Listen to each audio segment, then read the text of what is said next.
La guerra en Ucrania ha causado una gran conmoción en los mercados de productos básicos, alterando los patrones mundiales de comercio, producción y consumo.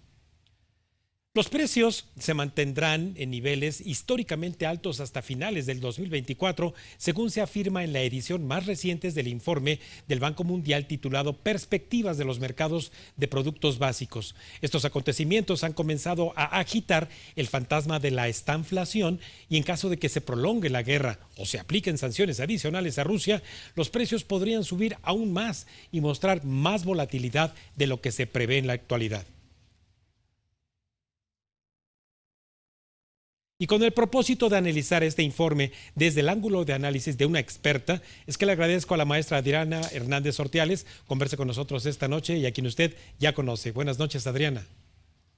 Buenas noches, doctor. Qué gusto estar con usted otra vez. Y ahora no vamos a hablar del presupuesto, ahora vamos a hablar sobre la crisis que nos aqueja, que es la alimentaria y que se traduce en altas tasas de inflación en nuestro país.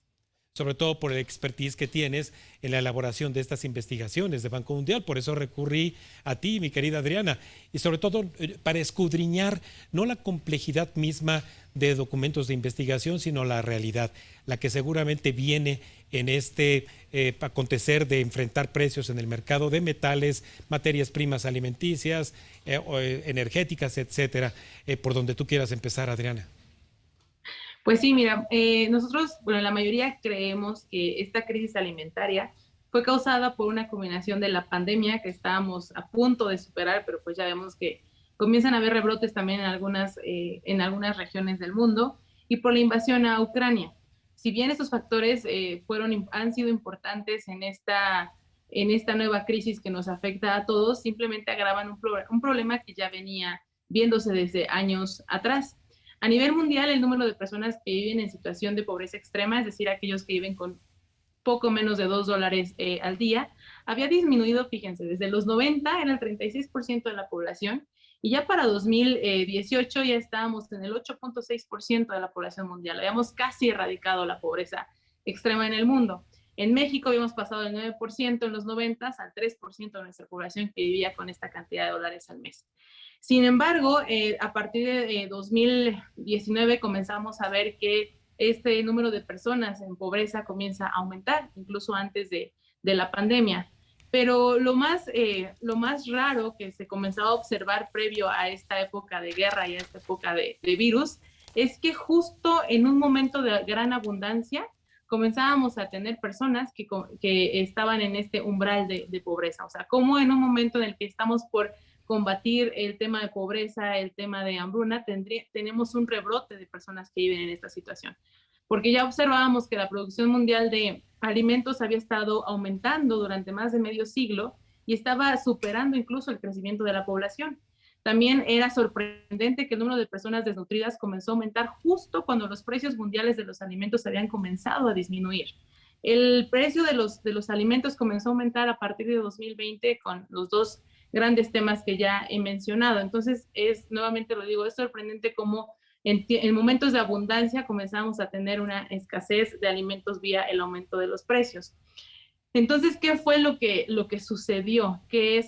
Porque como les mencionaba, el tema de la guerra en Ucrania pues ha exacerbado este problema de inflación, de un problema que ya existía. ¿Qué sucede? Lo comparo mucho como cuando vivimos la crisis de 2009, la crisis inmobiliaria.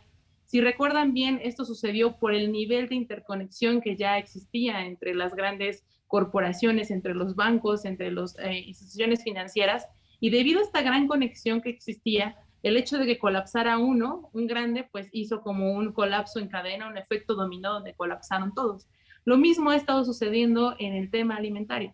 Estas eficiencias que hoy tenemos en el aspecto de alimentos han provocado que esta gran red, anteriormente esta gran red estaba por algunos, vamos a llamarlo enlaces y nodos. Los nodos eran aquellas corporaciones que comercializan los granos, las semillas, los fertilizantes, es decir, los exportadores, los importadores y los puertos a través de los cuales viajan estos alimentos. Y teníamos los enlaces, que son las relaciones comerciales e institucionales.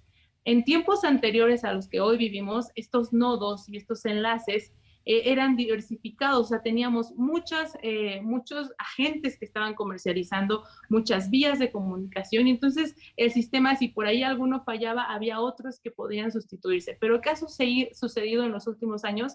Es que algunos de estos nodos se volvieron dominantes y están fuertemente conectados. Ojo, como cuando Lehman Brothers fracasó, pues amenazó con derribar a todos. Hoy, estos nodos en el sistema alimentario se han fortalecido, de modo que si uno cae, todo el sistema está por colapsar. Simplemente pensemos que 4 corporaciones controlan el 90% del comercio mundial de granos.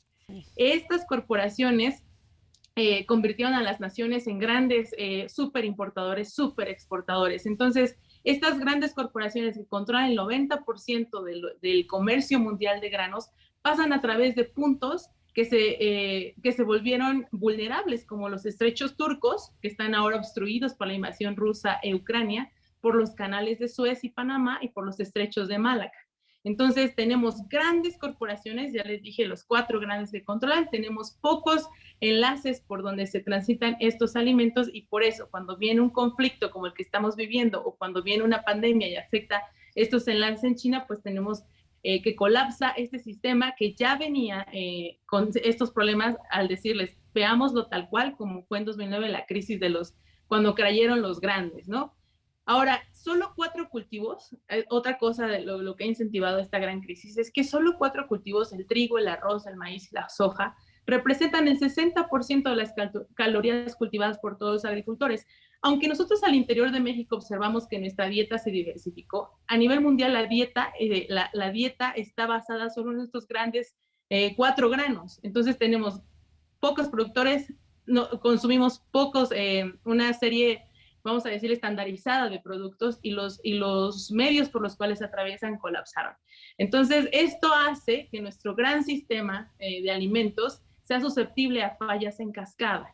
Y entonces, cuando tenemos estos momentos por los que estamos viviendo, pues vemos que los costos de almacenamiento, pasamos de ser almacenamiento a depender solamente de flujos. O sea, anteriormente nuestros alimentos dependían de qué tantas el inventario que tenía cada país o cada región. Hoy dependemos de los flujos constantes y si algo se atora en este flujo, pues tenemos un incremento en precios. ¿Qué es lo que requerimos hoy en día para, independientemente del programa que hoy están implementando en México, a nivel mundial necesitamos urgentemente diversificar la producción mundial de alimentos? Es decir, no solamente arroz, maíz, ojo y trigo, hay que diversificar nuestra dieta una vez más, hay que romper el control de las corporaciones masivas y los especuladores financieros en el tema de alimentos y necesitamos crear sistemas de respaldo, es decir, sustitutos a estos alimentos, además de volver al tema de la capacidad en excedentes. Necesitamos sí generar nuestros propios productos y sobre todo ahora otro tema que está exacerbando esto es los bloqueos que están poniendo las exportaciones. Muchos países al ver la escasez de alimentos dicen mejor no vendas porque podríamos quedarnos sin alimento y entonces están evitando que las exportaciones de alimentos salgan hacia otros y México como un gran importador, por ejemplo, de maíz, pues se queda sin estos productos. A grandes rasgos es lo que está pasando. O sea, la guerra entre Ucrania y Rusia solamente vino a ser más notable esta gran crisis que ya venía desde 2018 al estar tan conectado nuestro sistema alimentario. Adriana, entonces, en todas estas interconexiones que has mencionado y algunas de estas propuestas que podrían hacerle frente justamente a esta crisis, ¿cuál es el arsenal que tiene el Banco Mundial justamente para hablar con los gobiernos, dialogar y plantear proyectos? Banco Mundial tiene un gran objetivo, ha dicho vamos a impulsar la prosperidad compartida, cuyo objetivo es aumentar el crecimiento de los ingresos del 40% más pobre de la población. Hablamos mucho de desigualdad hoy en día, es decir, a veces se creía que con el crecimiento económico en cierto punto de la curva del crecimiento iba a comenzar a disminuir la desigualdad, dado que muchas personas iban a tener acceso a estos incrementos en sus ingresos. Sí. Observamos que eso no sucedió, sino que al contrario, en el 1% de la población se quedó el 50% de los beneficios del crecimiento económico. Entonces hoy somos una sociedad más desigual que antes, a pesar de que hoy tenemos mejores tasas de crecimiento. Entonces el Banco Mundial lo que dice, vamos por la prosperidad compartida, vamos por este 40% más pobre, para que si aumentamos el ingreso de este sector de la población, podemos mejorar los estándares de toda la población. Si los de abajo crecen, entonces el crecimiento se transmite hacia los de arriba y como nación pueden crecer más rápido y con menores tasas de desigualdad. Entonces, el banco le apuesta a esto, a impulsar el crecimiento,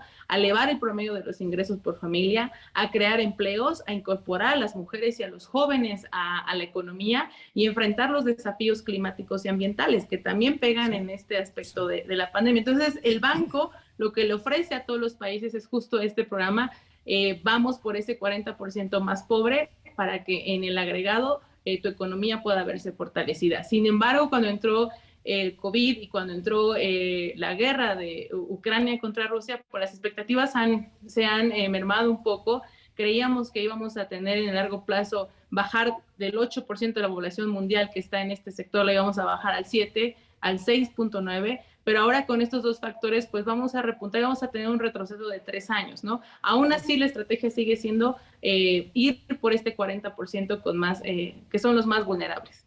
Vaya, no, pues contundente entonces estos datos que nos proporcionas y desde luego, bueno, pues la capacidad de síntesis que tienes, Adriana, y observancia cotidiana del comportamiento de estos mercados, lo cual te agradezco muchísimo porque además, bueno, pues nos pone no en una etapa simplemente de reflexión, sino también de actuación a nivel local y ojalá y estén escuchándonos quienes hacen política económica, que seguramente te escuchan y te leen. Adriana, muchísimas gracias. Gracias, doctor. Un gusto estar con usted. Que tenga bonita tarde. Igualmente, como siempre. Buenas noches, Adriana. Bueno, pues ahí lo tiene. Los escenarios de producción y precios de materias primas agrícolas, minerales y de bienes intermedios continuarán afectando la recuperación económica, tal y como nos lo compartió Adriana Hernández Ortiales. Antes de ir un breve corte, le recuerdo nuestras redes sociales de la Agencia Mexiquense de Noticias para que nos siga en Facebook y en Twitter, @AMX Noticias y @Raimundo Tenorio.